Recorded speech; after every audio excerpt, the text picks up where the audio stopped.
Sebuah mobil pengangkut 10 sepeda listrik ludes terbakar di jalan tol dalam kota Jelambar, Jakarta Barat.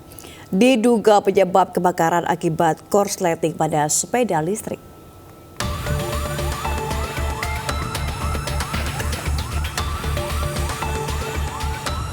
Petugas pemadam kebakaran subsektor Jembatan Besi Tambora, Jakarta Barat berjibaku memadamkan kobaran api yang melahap sebuah mobil bak terbuka pengangkut 10 sepeda listrik.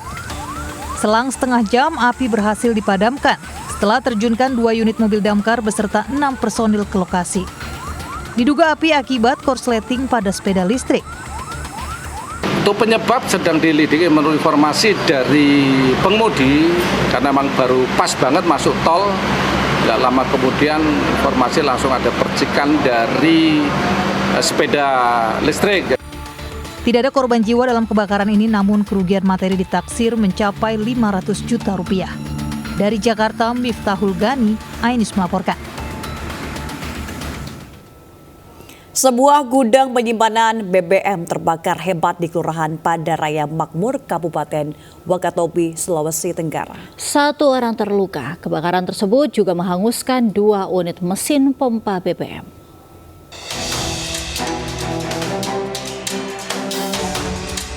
Kobaran api dengan cepat membakar seluruh bangunan gudang penyimpanan BBM yang berlokasi di Kelurahan Padaraya Makmur, Kecamatan Wangi-Wangi, Kabupaten Wakatobi, Sulawesi Tenggara. Sempat terdengar suara ledakan sebanyak 5 kali dari dalam gudang BBM yang terbakar. Besarnya kobaran api membuat panik warga di sekitar. Warga pun memilih berada di jalan takut kebakaran merambat ke perkampungan padat di belakang gudang. Banyaknya warga yang berkerumun membuat macet arus kendaraan. Akibat kebakaran tersebut sedikitnya 1 ton pertalite dan minyak tanah terbakar. Diduga api berasal dari hubungan arus pendek listrik dari dalam gudang. Kebakaran padam 1 jam kemudian setelah petugas damkar datang. Tiba-tiba ditelepon orang rumah, ada ini sangat di rumah. Tiba di lokasi? Ya. Apa yang terjadi setelah tiba di lokasi? Apanya? Setelah tiba di TKP? Sudah terbakar semua. Terbakar. Sementara itu, seorang wanita yang juga pemilik gudang menderita luka bakar serius pada kedua kaki dan tangan serta wajahnya. Selain itu, 2 unit mesin pompa BBM digital yang berada di dalam gudang juga ikut terbakar. Dari Bau-Bau, Sulawesi Tenggara, Andi Eba Anyus melaporkan. Pemirsa, ratusan warga desa Lekopadis, Kecamatan Tinambung, Polewali, Mandar, Sulawesi Barat mendatangi kantor Bupati Kamis siang. Aksi baku hantam pun tidak terhindarkan hingga seorang warga terluka.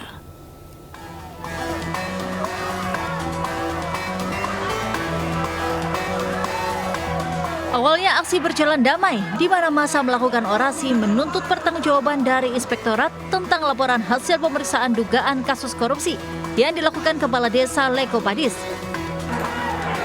Namun, warga tersinggung dengan perilaku dan ucapan dari Kepala Inspektorat hingga massa mengamuk dan berusaha menyerang para pejabat yang menemui mereka. Kericuhan kian bertambah parah. Aksi saling kejar hingga baku pukul terjadi hingga di dalam ruangan kantor Bupati. Situasi kian memanas saat salah satu massa alami memar di wajah akibat dipukul oleh seorang pejabat. Massa pun kian anarkis dan berusaha mencari pelaku pemukulan. Namun, kembali dihalangi aparat Satpol PP dan kepolisian yang mengamankan aksi unjuk rasa ini.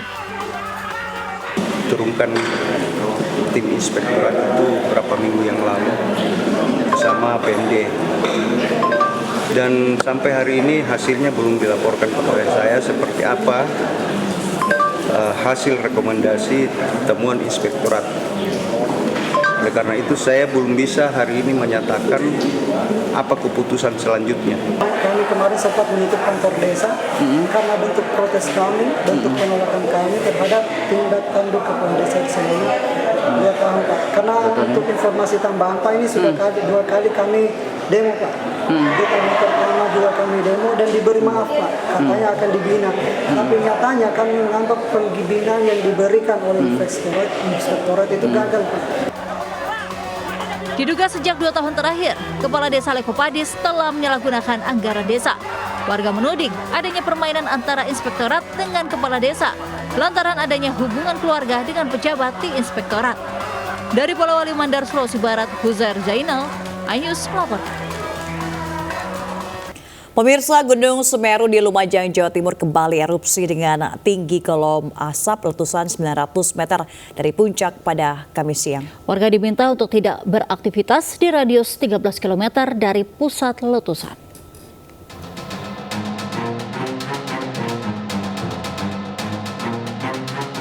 Erupsi Gunung Semeru terpantau kamera CCTV di Desa Oro-Oro Ombo, Kecamatan Pronojiwo, Lumajang, Kamis siang. Semburan kolom asap letusan mencapai 900 meter dari puncak dengan intensitas sedang condong mengarah ke sisi utara. Pengamatan Pusat Vulkanologi, Mitigasi, dan Bencana Geologi mencatat dalam 12 jam terakhir, Gunung Semeru alami 87 kali gempa letusan dengan amplitudo 10 hingga 23 mm. BPBD Kabupaten Lumajang mengimbau warga, khususnya para penambang pasir, untuk tidak beraktivitas di radius 13 km dari pusat letusan karena tingginya intensitas letusan Gunung Semeru. BPBD Kabupaten Lumajang juga telah menyiagakan personil di pos pantau Curah Kobokan untuk memberikan peringatan dini jika aktivitas vulkanik Gunung Semeru meningkat. Seperti ini, otomatis dari puncak 13 km itu jarak aman. Kemudian di atas 500 meter kanan kiri bantaran sungai. Itu yang rekomendasi di level 3 ini harus kita patuhi bersama. Status Gunung Semeru masih berada di level 3 atau siaga. Warga di sekitar Gunung Semeru diimbau waspada karena aktivitas vulkanik Gunung Semeru masih fluktuatif. Dari Lumajang, Jawa Timur, Yaya Nugroho Ayus melaporkan. Kita beralih ke informasi lainnya. Mantan Gubernur DKI Jakarta Anies Baswedan menerima surat rekomendasi dari Partai Kebangkitan Bangsa atau PKB untuk maju di Pilkada Jakarta. Terkait wacana akan dipasangkan dengan Ketua Umum PSI Kaesang Pangarep, Anies Baswedan menyatakan semua warga negara memiliki hak yang sama untuk dipilih maupun memilih. Anies Baswedan menerima surat rekomendasi dari DPW Partai Kebangsaan Bangsa PKB di kantor Dewan Perwakilan Wilayah PKB Jakarta Kamis siang. Surat rekomendasi diserahkan Ketua DPW PKB Jakarta Hasbiullah Ilyas sebagai tanda dukungan PKB terhadap Anies Baswedan dalam Pilkada Jakarta 2024. Dalam sambutannya, Anies telah berkomunikasi dengan Ketua Umum PKB Muhaimin Iskandar dan berterima kasih kepada PKB atas amanah yang diberikan untuk menjadi calon gubernur di Pilkada Jakarta. Anies berharap kepemimpinannya bisa menyediakan pendidikan dan fasilitas kesehatan yang berkualitas serta biaya hidup yang lebih murah. Namun sejauh ini ia belum menetapkan pasangannya di tengah wacana memasangkan Anies Baswedan Kaesang Pangarep. Kami sampaikan bahwa ini adalah sebuah kepercayaan, ini adalah sebuah amanah, dan kami sampaikan rasa terima kasih, rasa hormat, dan perjuangan untuk kita menghadirkan kesetaraan di Jakarta, insya Allah akan menjadi fokus utama kita. Ketua Umum Partai Solidaritas Indonesia, Kaesang Pangarep, mengaku tak perlu mengantongi izin dari sang ayah, Presiden Joko Widodo, untuk mengikuti Pilkada Jakarta 2024, termasuk berpasangan dengan Anies Baswedan atau Ridwan Kamil. Kaesang juga tidak khawatir relawan pro-Jokowi, Projo, menarik dukungan jika dirinya berduet dengan Anies Baswedan. Setelah menyatakan diri tak masalah dipasangkan dengan Anies Baswedan, Ketua Umum Partai Solidaritas Indonesia, Kaesang Pangarep, kembali berkomentar terkait pertarungan merebut kursi orang nomor 1 di Jakarta yang digelar November mendatang. Sebagai Ketua Umum Partai, Kaesang mengaku tidak perlu mendapatkan izin dari sang ayah, Presiden Jokowi, untuk maju dalam kontestasi Pilkada Jakarta 2024. Kaesang juga menegaskan siap dipasangkan dengan siapapun termasuk Anies Baswedan atau Ridwan Kamil. Putra bungsu Presiden Jokowi ini juga tak khawatir relawan pro-Jokowi menarik dukungan terhadap dirinya jika nantinya berpasangan dengan Anies Baswedan. Ibu saya perlu izin. Saya ketua umum, saya ada kursi di sini. Beda. Tapi lebih potensi dengan Pak Anies atau dengan Pak RK? Apa? Potensinya lebih dengan Pak Anies atau Pak RK? Intinya kami itu terbuka dengan siapapun. Ini nggak terlepas, bukan hanya saya aja ya nanti yang sebagai cawagup. Kita kan masih ada Grace Natali, kita juga ada teman-teman yang lain kan. Tapi balik lagi dipasangkan dengan siapapun ya kita harus siap. Pemirsa, keberadaan gas LPG 3 kg di Kota Tarakan kian sulit dijumpai. Ratusan warga pun rela antri untuk mendapatkan gas LPG murah sesuai harga agen, ditambah bonus gula dan minyak goreng.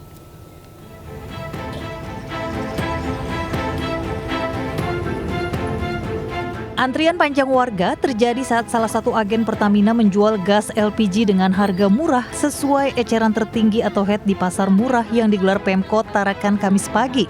Dengan membawa 2 tabung gas LPG kemasan 3 kg, warga bisa menukar dengan gas LPG kemasan 5 kg seharga Rp120.000. Selain mendapat gas LPG 5 kg, warga juga mendapat bonus gula pasir dan minyak goreng. Warga mengeluhkan melambungnya harga gas LPG di pasaran saat ini. Di warung-warung, gas LPG 3 kg bahkan mencapai Rp70.000 per tabung. Dari sebelumnya hanya Rp20.000. Karena jatahnya cuma 30 umpamanya di pangkalan. Nah, sedangkan warga kita kan ratusan. Ya kan? Jadi rebutan tuh, Bu? Ya, rebutan. Kapan bulan datangnya dapat. Berarti memang gasnya agak sulit, ya? Ya. Ini yang 5 kilo. Ini Yang 120 ya. Dapat ini. Dapat apa? Sama gula. Oh. Minyaknya 2 liter, gulanya 1 kilo. Dengan mahal dan langkanya harga gas LPG 3 kg, warga berharap ada perhatian dari pemerintah atau instansi terkait, serta meminta agen menambah kuota gas LPG melon dengan harga sesuai HET sehingga tidak membebani warga. Dari Tarakan, Kalimantan Utara, Usman Codang, Ainis melaporkan. Ya, sementara ratusan warga harus antri hingga 300 meter untuk mendapat bantuan beras gratis di Tanah Sareal, Kota Bogor, Jawa Barat. Antrian berdesakan untuk mendapat beras gratis juga terjadi di Mandailing Natal, Sumatera Utara.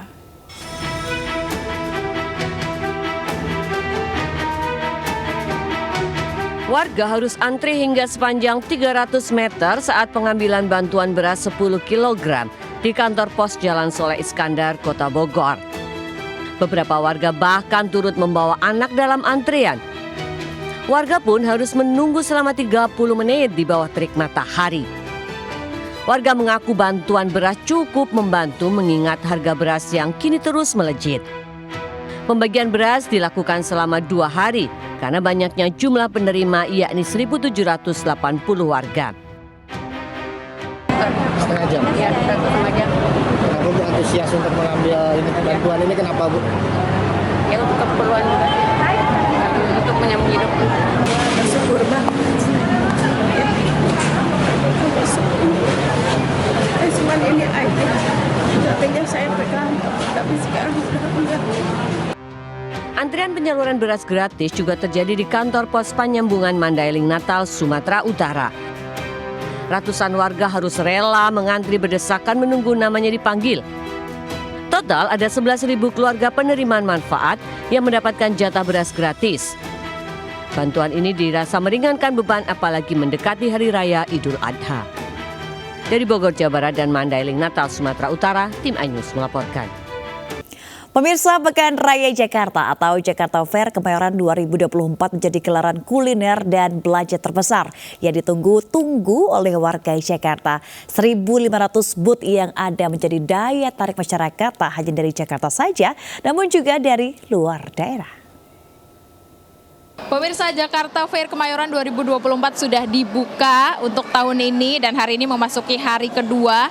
Sudah sangat terlihat antusias warga Jakarta yang mengunjungi Jakarta Fair 2024 karena ini memang salah satu pameran tahunan yang ditunggu-tunggu oleh warga Jakarta dan bahkan tidak hanya warga Jakarta saja. Tadi kami menemukan banyak juga masyarakat dari wilayah atau daerah lain yang jauh-jauh sengaja datang ke sini untuk berbelanja dan juga berkuliner karena di sini disediakan ada 1.500 lebih booth mulai dari makanan, minuman, pakaian hingga alat elektronik ya dan juga dengan berbagai promonya dan ini digelar selama 1 bulan selama 33 hari sampai tanggal 14 Juli 2024 nanti. Cocok sekali untuk masyarakat yang ingin menghabiskan waktunya bersama keluarga, bersama kerabat untuk sekedar berjalan-jalan atau berbelanja, kemudian berkuliner juga dan kami sudah lihat antusiasnya warga untuk memadati Jakarta Fair Kemayoran 2024 ini. Dari Jakarta, Jen Cahyani bersama juru kamera Raga Firdaus, iNews melaporkan. Wah seru ya Ajal, ini ada 1.500 booth kuliner dan belanja. Ini siap-siap untuk makan banyak dan juga belanja. Ya, apalagi nanti sebentar lagi akhir pekan ya, cocok nih kita bersama keluarga ataupun kerabat ke PRJ. Ya, kita beralih ke informasi seputar Haji 2024 pemirsa. Saat ini seluruh jemaah dari berbagai negara, termasuk jemaah haji Indonesia, bersiap menuju Arafah untuk menjalani rangkaian puncak haji. Secara bergelombang jemaah akan dimobilisasi ke Arafah dari hotel tempat menginap dengan bus-bus yang telah disiapkan.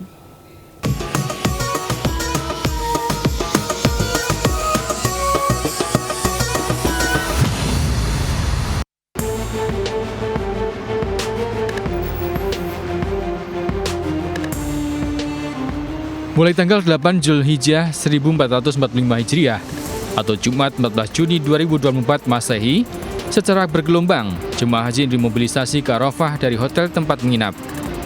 Petugas akan melakukan pemindaian kartu pintar atau smart card sebelum jemaah naik bus.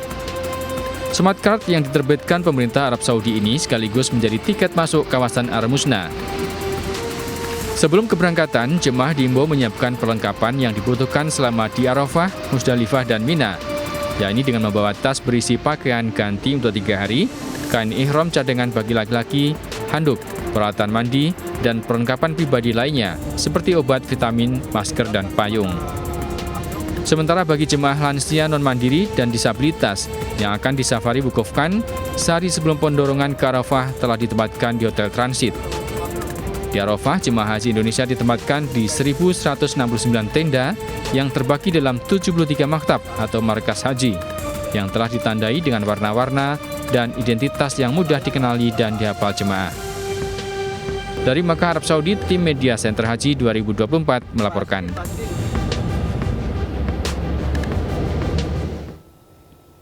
Ya, suasana keceriaan terdengar dari perbincangan di kamar 218 Ajwad Al-Awali Services Apartment Mekah yang dihuni 2 jemaah lanjut usia lansia dan mandiri bersama 2 petugas haji. Ya, disinilah kedekatan hati antara petugas dan jemaah haji lansia terbangun tak sebatas tugas dan kewajiban.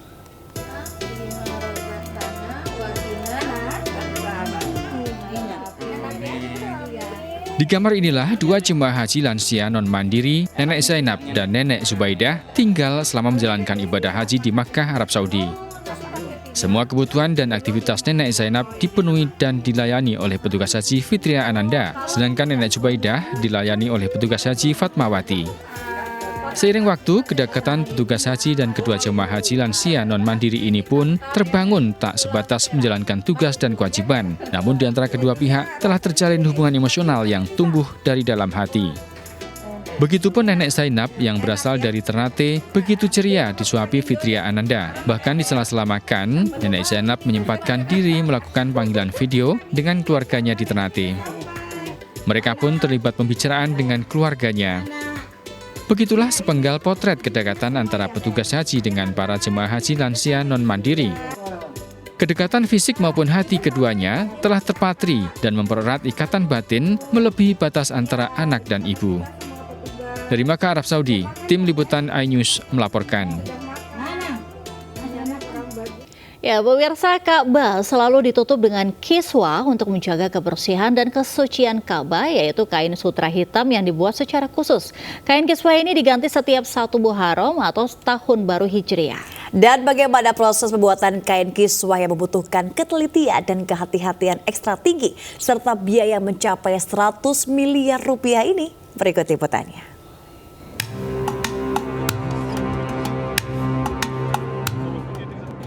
Dalam prosesi pelaksanaan ibadah haji, lebih dari 2 juta jemaah memadati Masjidil Haram untuk bertawaf mengelilingi Ka'bah.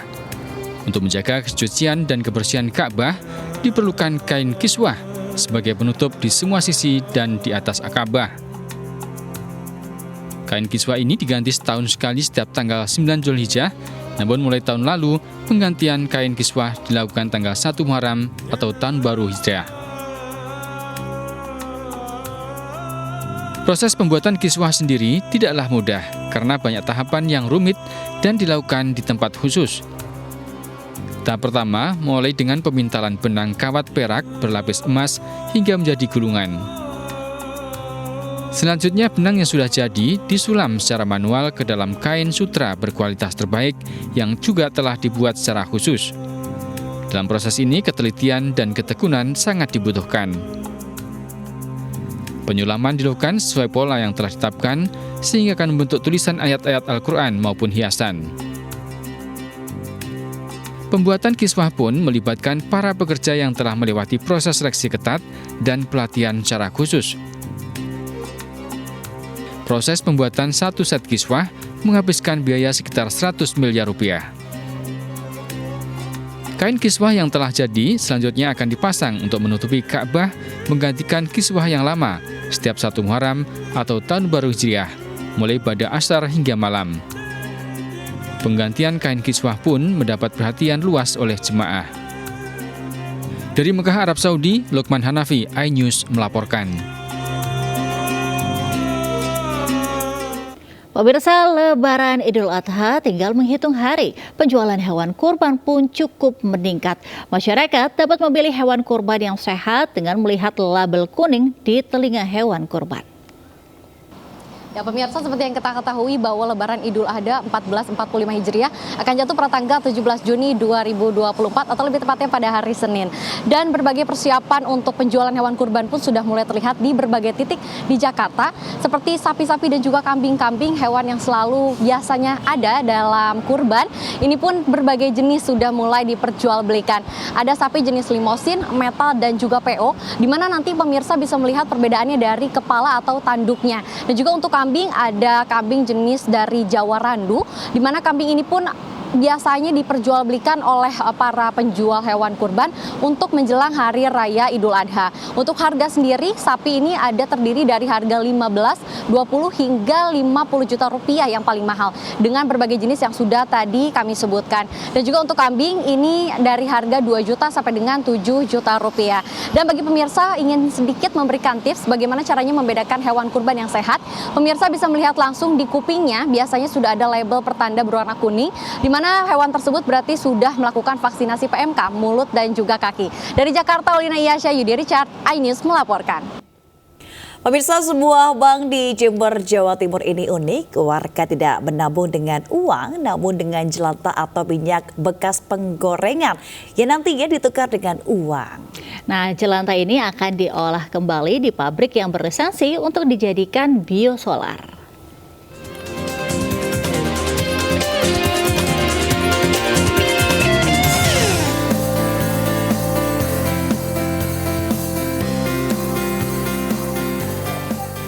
Aktivitas memasak tak lagi hanya mengeluarkan uang bagi warga Kelurahan Jember Kidul, Kecamatan Kaliwates, Jember, Jawa Timur.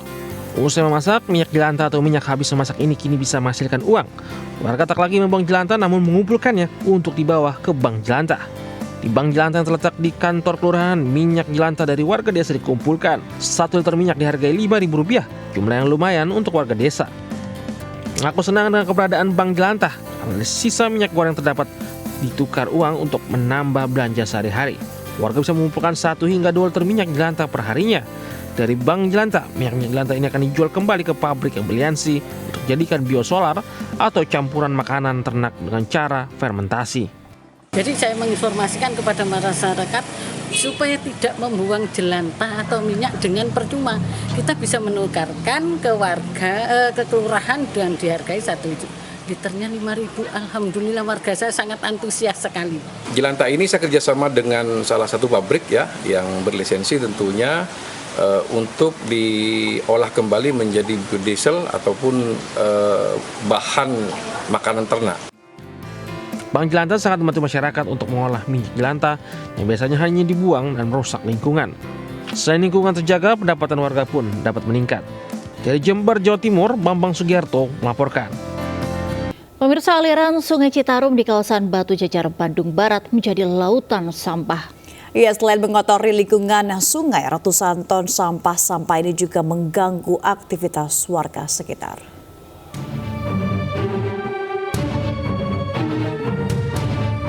Beginilah kondisi aliran Sungai Citarum yang berada di Desa Selacau, Kecamatan Batu Jajar, Kabupaten Bandung Barat.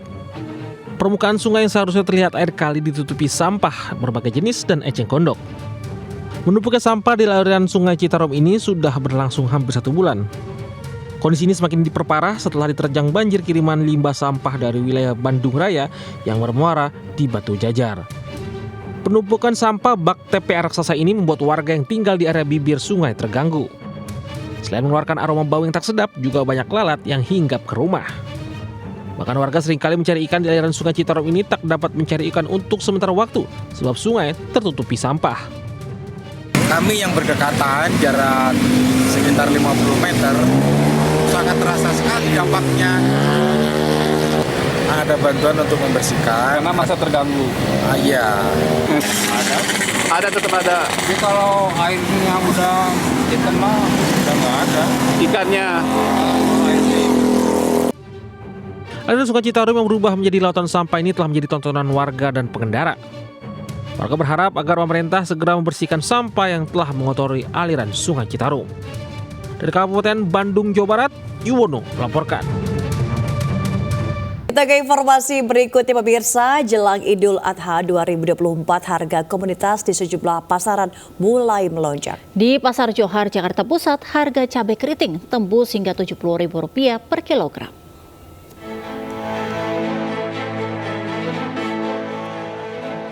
Harga sejumlah komoditas bahan pangan seperti telur, cabai, minyak goreng, hingga daging ayam di Pasar Johar Baru, Jakarta mengalami kenaikan. Pedagang mengaku kenaikan telah terjadi sejak sepekan terakhir. Cabai keriting naik menjadi Rp70.000 dari harga awal Rp60.000 per kilogram.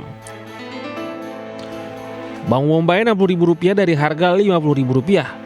Aneka beras juga kembali melonjak, seperti beras medium yang kini dibanderol Rp16.000 dan beras premium menjadi Rp18.000 per kilogramnya. Termasuk cabai rawit hijau, cabai merah, terus kentang, itu biasanya yang kebutuhan hari raya Idul Adha itu. Kentang ini dari harga sekitaran dari 20 sekarang udah sampai 24-25, jadi sekitar 25%. Semua naik Mas, semua naik. Iya. Cabai naik, mau naik, semua naik. Nggak ada yang naik Mas. Alhamdulillah. Yang penting bisa beli aja, stabil aja gitu loh. Misalnya stabil, ini besok beda, ini hari beda gitu loh Mas. Kalau lonjatnya tuh kadang-kadang maksudnya gini, belanja 100.000 itu nggak dapat apa-apa Mas. Masyarakat berharap pemerintah segera menstabilkan harga kebutuhan pokok apalagi jelang Idul Adha 2024. Dari Jakarta, Syareza Zanski Muhammad Hoirudin melaporkan. Ya Mega dan juga pemirsa, beragam olahraga bisa dilakukan semua kalangan termasuk kaum lansia untuk tetap hidup sehat. Ya betul sekali Angel, ini ada olahraga unik dan yang satu ini adalah pickleball namanya, olahraga gabungan tenis, bulu tangkis dan pingpong ini bermanfaat bagi kebugaran tubuh sekaligus kesehatan mental.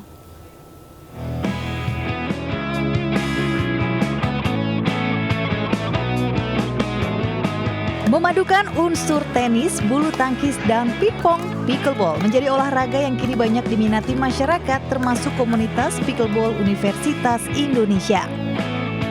Ya, pickleball, olahraga asal Amerika Serikat ini telah dikenal di Indonesia sejak tahun 2019 dan kian menjamur.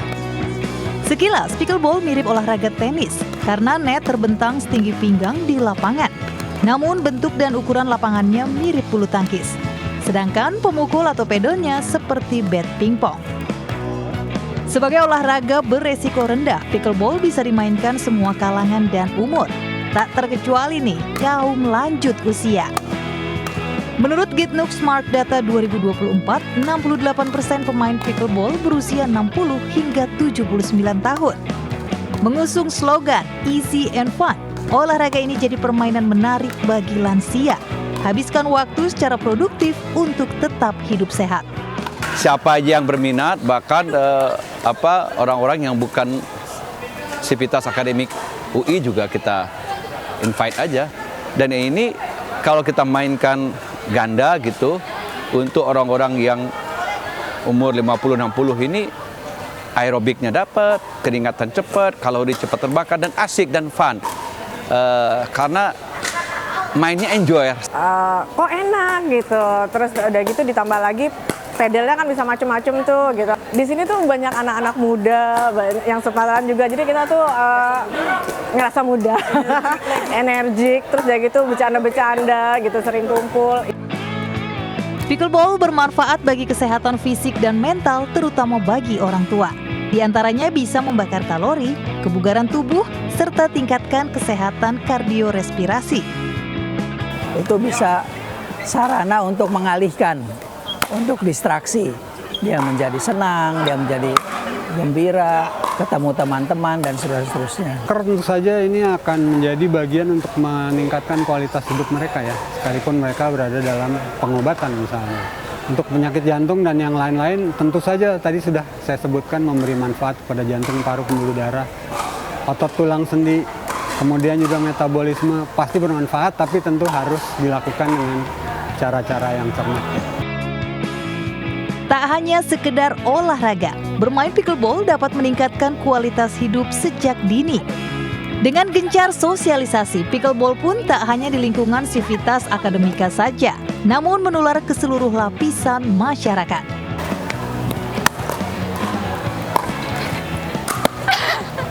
Wow, pemirsa, ini kelihatannya sih sulit tapi menyenangkan.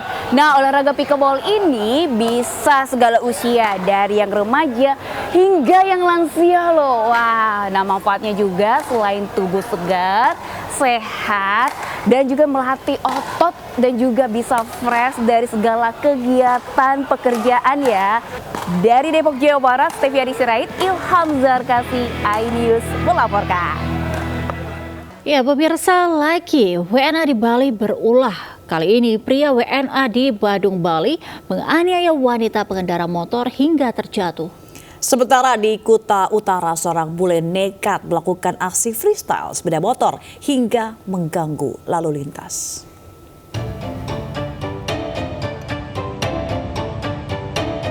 Video amatir warga merekam kelakuan arogan seorang warga negara asing yang memukuli pengendara motor wanita yang melintas di seputaran Jalan Imam Bonjol, Kuta Badung, Bali. Sebelumnya, WNA itu berdiri di tengah jalan, memukul dan menendang setiap pengendara motor yang melintas. Menghindari terjadinya insiden, sejumlah pengendara memilih melaju pelan. Usai insiden itu, pria bule yang mengenakan kaos hitam bercelana pendek tersebut langsung kabur ke arah jalan Sunset Road. Aksi arogan itu tentunya sangat disayangkan karena berpotensi memicu konflik antara warga lokal dengan wisatawan asing. Apapun yang melanggar ketentuan harus ditindak. Sekarang persoalan kita adalah law enforcement, kita tindak aja. Sekarang posisi kita sangat sampaikan sekarang ada ewo-ewo juga masyarakat, ada masyarakat dalam arti kelompok sosial masyarakat dan individual juga ada ewo-ewonya. Siapa sekarang kami serahkan? Ya tolong yang punya yang megang kewenangan itu tindak aja. Kami sangat setuju. Selain aksi pemukulan terhadap pengendara wanita, juga viral aksi dua orang WNA yang dengan arogan melakukan aksi freestyle di tengah jalanan di kawasan Kuta Utara, Badung. Aksi dilakukan tanpa peduli dengan arus lalu lintas yang tersendat. Para pelaku pariwisata di Bali berharap ada penindakan tegas terhadap aksi WNA semacam ini sehingga pelanggaran yang dilakukan wisatawan asing bisa diminimalisir. Dari Badung, Bali, Bagus Alit, iNews melaporkan. Ya, menarik ya olahraganya, ini bisa kardio dan sekaligus bisa melatih seluruh tubuh ya, terutama bagi lansia ini cocok ini tetap bugar di usia senja. Anak muda juga, ini karena penemuan olahraga baru yang patut kita coba ya. Nah, kita ke informasi berikutnya pemirsa, bus telolet diadang seorang guru di tengah jalan di Depok, Jawa Barat. Ya, aksi dilakukan karena suara telolet bus dianggap mengganggu saat ujian tengah berlangsung.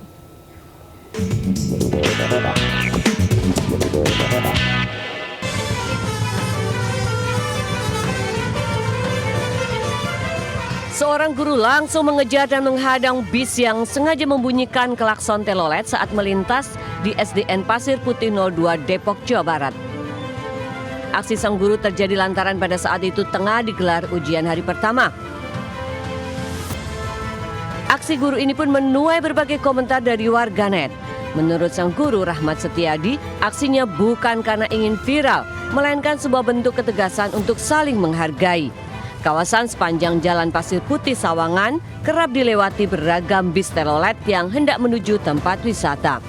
Sementara itu, polisi menghimbau agar para pengguna jalan tidak melakukan kegiatan yang mengganggu dengan membuat kebisingan dengan knalpot yang tidak sesuai standar atau mengganti klason teloletnya, karena sanksi tilang akan dikenakan bagi yang melanggar. Dari Depok, Jawa Barat, Iyung Rizky, iNews melaporkan.